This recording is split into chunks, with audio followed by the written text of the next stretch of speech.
If you're just getting into white wine, you've undoubtedly seen the wide array of options that are out there and probably dabbled in a few as well. I'm here to geek out with you about the 6 most popular types of white wine you need to know so that you can drink more awesome juice more often. Hey, what's up? It's Madeline. If you've always wanted to learn more about wine but don't know where to start, check out Wine Folly courses. Each one of these wines represents a totally different taste profile that you can find in dry white wine. Once you know about these popular types of wine, you'll have a pretty good understanding of what's out there in the world of dry white wine. This last one I picked because it's a little bit nuts. Pinot Grigio. Or is it Pinot Gris? This is your prototypical dry white wine, served with your classic fish dish. But there's more to this grape than meets the eye. The name Gris and Grigio means gray, and the grape varieties are actually a pinkish gray color. In Italy, where it's called Pinot Grigio, wines tend to be lean and dry and minerally. And when you move into Germany and France, where it's called Pinot Gris, you get more richer, peachy flavors and oiliness on the palate. This wine is from Oregon, and it's called Pinot Gris, so I can expect them to be inspired by the French style, with more oiliness and texture on the palate, some peachy notes, and maybe a touch off dry. Wow, it's a pale golden color. That might be because of those peachy pink gray skins. I smell ripe yellow peaches, sweet Meyer lemon, and melons. There's not a lot of minerality in this wine, but definitely loads of fruit. On the palate, this wine has tons of rich, peachy fruit with sweet Meyer lemon. There's an oily texture that happens right on the mid-palate, and the finish is tingly and dry.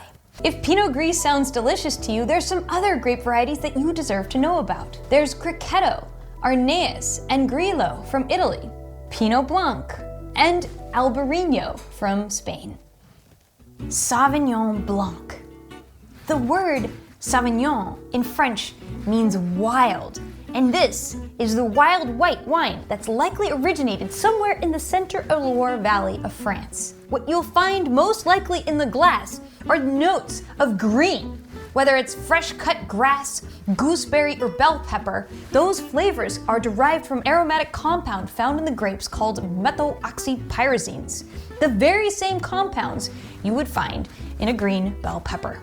I tried to find the greenest Sauvignon Blanc of them all, and I went to North Canterbury in New Zealand. Taking a look at the color, this wine is a pale yellow color. Green bell pepper, unmistakable jalapeno, a little white peach, crushed rocks, and a fresh summer rain. This wine is super lean, green, and dry. It has a fair amount of fruit and texture on the mid-palate, but finishes dry and tingly. This would be an amazing wine to pair with sashimi, or maybe fish tacos. If a grape like Sauvignon Blanc sounds fascinating to you, there are some other varieties you should try. Verdejo from Spain, Gruner Veltliner from Austria, Vermentino from Italy, and Colombard from southern France. Riesling. Now, here's a grape most people know to make a sweet wine, although it can make a very dry wine as well. Riesling originated in Germany, and what makes it special are these high-intensity aromas it gives off, of peaches and apricots and sweet Meyer lemons. And as it ages, it'll develop this funky petrol-like aroma. Now, the wine right here I have isn't even a Riesling, it's a Cazzutelli. But I think you'll be surprised at how similar it is to what I've just described. Taking a look at this wine, it is a pale straw color.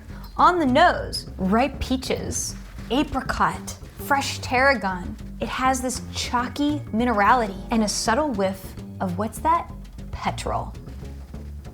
It's fruity, yet sour, with high acidity. And I suspect this wine to be just off dry. Now, this style of wine with these aromatics would pair fabulously with Indian food, all manner of curries or spicy Thai. If wines like this sound interesting to you, there are a few grape varieties you should know about. Of course, we have Riesling from Germany, Cacciatelli from Eastern Europe, Ferment from Hungary, Caricante from Sicily, and Loureiro from Portugal.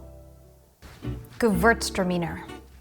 Now, if there was ever a wine that you either love or you hate, this is that variety. And the reason why is it smells like flowers. Whether it's roses, potpourri, or grandmother's bathroom, these are the aromas that come out of the glass of these wines. And it's because they have high levels of terpenes, aromas also found in roses and potpourri. I found a wine that I got crazy excited about that isn't of Gewürztraminer, but it has shockingly similar aromas. This is a Moschkefilero from Peloponnese. Taking a look at the color, it looks to be a pale gold. I get lychee, rose, subtle notes of ginger, and ruby red grapefruit. On the palate, despite this wine having super sweet floral aromatics, it tastes quite dry and a smooth floral finish. If floral-driven white wines sound interesting to you, there are a few grapes you should know about. Gewürztraminer, Moschkefilero from Greece, Torrontés from Argentina, and Müller-Thurgau from Germany. Chardonnay.